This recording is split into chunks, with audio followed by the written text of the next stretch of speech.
नमस्कार मित्रांनो, टेक्निकल ज्ञान आणि नवीन अपडेटमध्ये तुमचे स्वागत आहे. मारो सोन्या चांदी दरात हा मोठा बदल. जळगावमध्ये दर घटले की वाढले, चला तर जाणून घेऊया. मित्रांनो, गेल्या काही दिवसापासून देशांतर्गत तसे आंतरराष्ट्रीय बाजारात सोन्या आणि चांदीच्या किमतीमध्ये लक्षणीय चढ उतार पाहायला मिळत होती. पण आता शहरातील सुवर्ण बाजारपेठेत शुक्रवारी सलग दुसऱ्या दिवशी सोन्या आणि चांदी दरात घट झाल्याचे पाहायला मिळाले होते. पण हळूहळू ती क्षण गेले असून शहरातील सुवर्ण बाजारपेठेत शुक्रवारी आज दर घट असल्याचे पाहायला मिळाले. पण दरवाढीनंतर ठप्प झालेला व्यवहार पुन्हा सुरळीत झाल्याने सुवर्ण व्यावसायिकांना सुटकेचा निश्वास सोडला होता. मात्र आठवड्याच्या शेवटच्या दिवशी शनिवारी दोन्ही धातूच्या दरात पुन्हा मोठा बदल झाल्याचे खळबळे उडाली. कारण गेल्या काही दिवसापासून देशांतर्गत तसे आंतरराष्ट्रीय बाजारात सोन्या आणि चांदीच्या किमतीमध्ये लक्षणीय चढ उतार पाहायला मिळत आहे. आठवड्याच्या शेवटी मात्र या मौल्यवान धातूमध्ये थोडीशी वाढ नोंदवण्यात आली.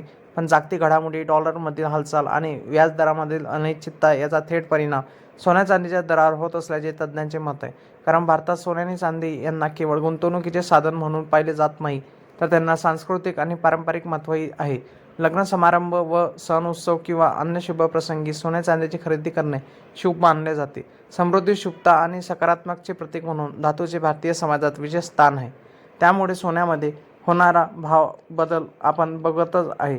त्याचप्रमाणे मित्रांनो, सोने आता 1,57,000 रुपये गेले असून तर चांदी 2,50,000 रुपये प्रति किलोग्रॅम इतकी झाली आहे.